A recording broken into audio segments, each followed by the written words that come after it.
I bet this is exactly how you learned about Thanksgiving. So class, it's Thanksgiving. We're celebrating this holiday because the Pilgrims came over from Europe and made friends with the Indians and had a big old feast, and they gave us our beautiful America. And that's it. That's the story you heard in class, right? What if I told you that that story is wrong? Yeah.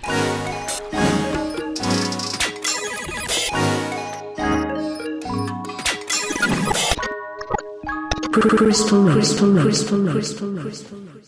Let me take you back to the 17th century. Southern New England was once home to the people of the First Light, aka the Nini-Misinuk, and it contained various native tribes. The political tribal leaders traded with Europeans to bring in profit for their community. This was happening for over a century, like way before the Pilgrims. Things took a turn when Europeans came and kidnapped a bunch of natives and sold them as slaves. There were numerous attempts made by Europeans to take over, but the Nini-Misinuk basically said, "Fuck out of here." They had a strong team that outnumbered the Europeans, and they were also armed with bows and arrows. But in 1616, Europeans exposed the natives to new diseases that were brought into their land, killing a mass number of native people.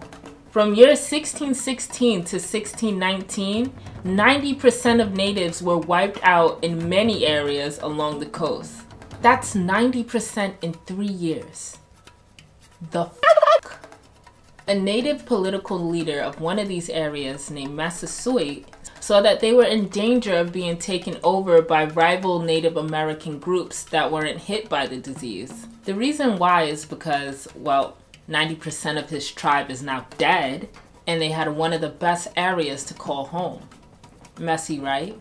I'm just getting started. Let's meet the Pilgrims of England. Pilgrims were called separatists at the time, which was a branch of the English Puritans. King James of England didn't like the idea of having these religious pilgrims, mainly because their religious views opposed England's views. And these pilgrims didn't mind breaking the law to spread the Christian word. Establishing a happy Christian community in England felt impossible for the Pilgrims, so they ended up fleeing to Holland, where they were allowed to worship. They weren't fully satisfied with settling in Holland because they were scared that their family would lose their culture and adjust to the Dutch people of Holland's liberal ways. So they thought, why don't I just fuck America up? They went back to England to speak with King James and begged him for a patent to be allowed to build a colony in America. King James just wanted them out of his face. He didn't want to deal with them anymore, so he was like, yeah, do what you want. Do what you want, just don't bring that here and get out my face with your dusty ass shoes. The plan was for the Pilgrims to return a profit by paying everything off in fish. The Mayflower ship sailed off on its journey to America. The Pilgrims landed in Cape Cod, ready to scoop up mad fish, but then they realized, damn,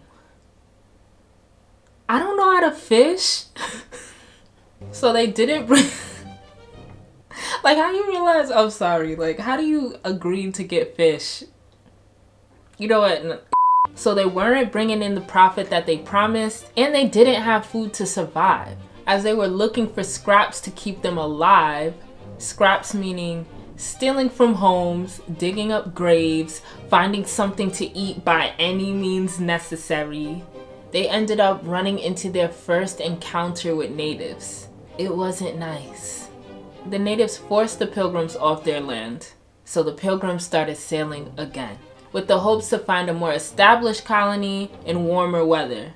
But the harsh waves went against them and pushed them to Massachusetts. So on December 12th, the Pilgrims landed in New Plymouth. They started building a home, but within 3 months, 44 people died because of poor living conditions. Think about it, it was December. Look, I don't know if you've ever spent a winter in New York or Boston or anywhere in the Upper East Coast, but that is nothing to play with. That weather makes my Timbs cry, and I don't like it. And they didn't like it either. But a pleasant surprise soon came along for the Pilgrims. In March, a native named Samoset strolled through New Plymouth greeting the Pilgrims in English. They said, what? How the fuck is he speaking English? How? Samoset then tells them about this new village that they're building on called Pawtuxet. They took over this land because the old residents, which were the Pawtuxet tribe, all died from the pandemic.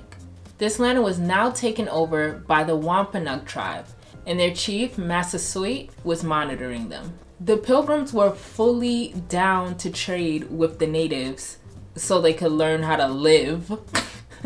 So the natives came through with furs and a group of helpers that would teach them how to survive and work the land. One native called Squanto told the Englishmen that Massasoit had arrived to meet them. Massasoit had horrible encounters with Englishmen before, so he was a bit wary of dealing with them. But Englishman Edward Winslow convinced them that they were only seeking peace and help. They even signed a peace treaty of protection with the Englishman's governor named Governor Bradford.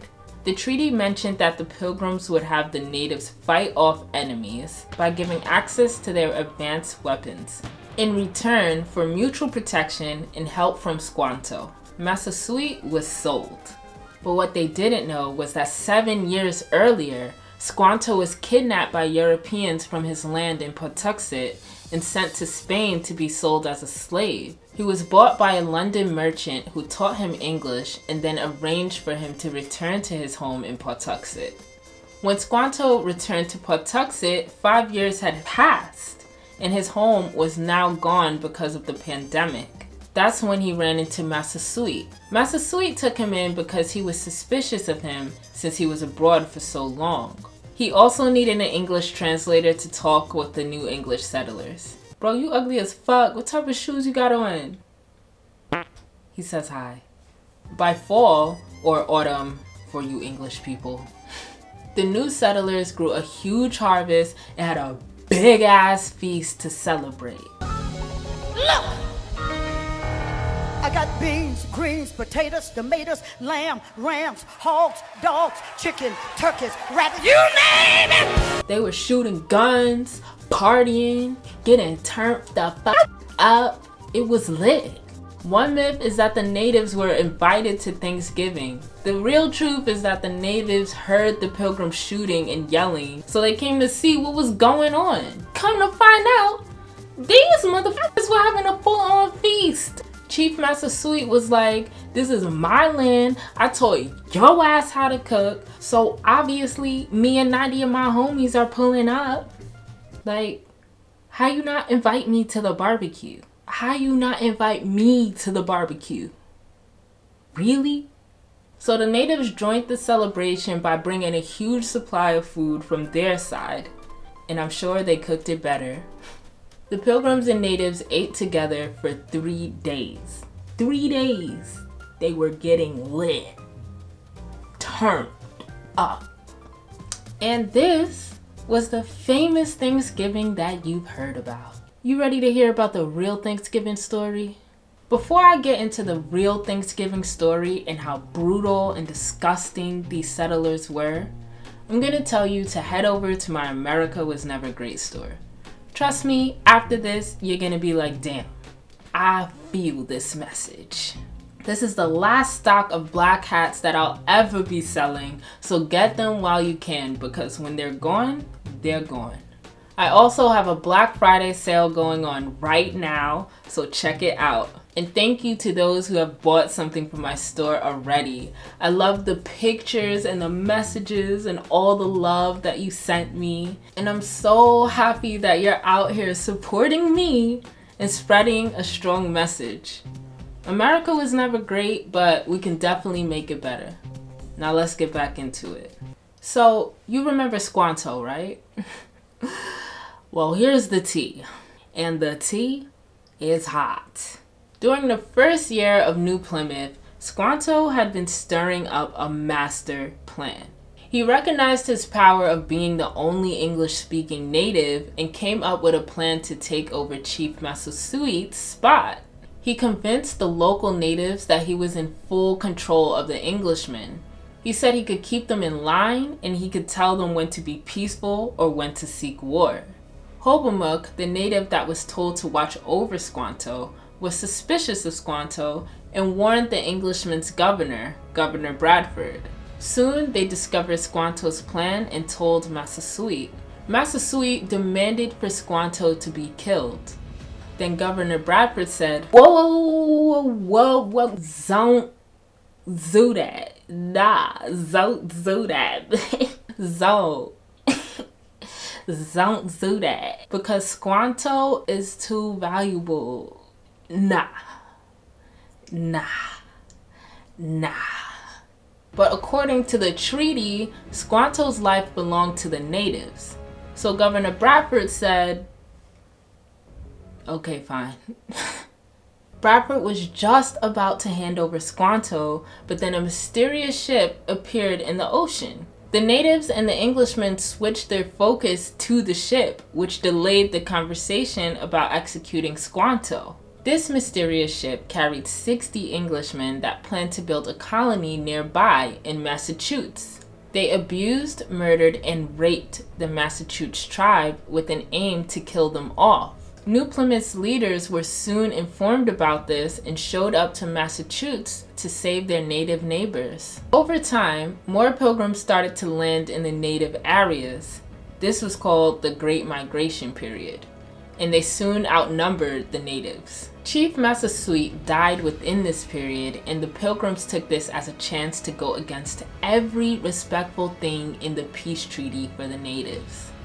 After the first Thanksgiving, new settlers started to take over native land, and they did this by slaughtering the natives. They built up a hatred for them based on how they looked, their beliefs, and their culture. They felt like they were below them. That sound familiar? In 1637, the real Thanksgiving was then celebrated, all because of a man named John Withrow. He declared the day of Thanksgiving as the day where colonial soldiers celebrated the massacre of over 700 men, women, and children of the Pequot tribe. They boxed the tribe in and burnt them alive, then clubbed and shot the rest. Children that survived that were over 14 were sold as slaves, and the younger ones were slaughtered. These massacres started to grow and grow and grow and grow and grow, and after every massacre, a Thanksgiving was celebrated to praise their victory. These celebrations started getting out of hand because there were so many killings. People were celebrating and feasting all the time. So President George Washington ordered that only one day of Thanksgiving will happen each year to celebrate all the massacres. The festival was celebrated for years, but it wasn't technically a holiday, it was just a celebration. That all changed when Abraham Lincoln declared it a national holiday, mainly to cool down white Americans because this was declared during the Civil War. Basically, it was made to unify white Americans and bring them together. This wasn't Lincoln's way to celebrate the natives. No. This was to celebrate the genocide of the natives and the white Americans taking over. If anything, Lincoln ordered the greatest mass hanging in US history to kill Native Americans on the same day he signed the Emancipation Proclamation. This was the origin of the American holiday that we know today. Then, in the 1900s, when America wiped out over 100 million Native Americans, leaving almost none, they made a fake sugar-coated Thanksgiving myth that could be put into textbooks and taught to all of the youth in America. What a holiday. You might be thinking, this happened so long ago, so it's not even relevant. But in reality, Native Americans are still suffering today, and are still stripped of their rights and are being unfairly treated by the powers of America. A lot of laws that are still put into practice are damaging their community, and these laws were created because of racism and appropriation. Representative Faliamo Vega has formed Native American History Month, which praises their culture and the Native Americans' huge influence on the foundations of the United States of America. This month is encouraged to provide benefits of self-esteem, pride and self-awareness to Native Americans. It's a month dedicated to learning about the tribes, hearing stories, spending time with family, and learning about Native history. Sadly, Thanksgiving isn't what you thought it was. But you kind of knew that, and that's why you clicked on this video. I'm not saying that we shouldn't spend Thanksgiving around family, friends, and celebrate the love that we have for our family and friends. But it's important to know the real dark truth behind Thanksgiving. Tell me how you celebrate Thanksgiving. I know some of my friends celebrate Friendsgiving, and some people just don't celebrate it at all. And some people I know actually do celebrate Thanksgiving. They just don't celebrate the Pilgrims and the massacres that came along with it. I hope you learned something, and I hope you liked this video. Please like, comment, and subscribe. I'll catch you in the next video.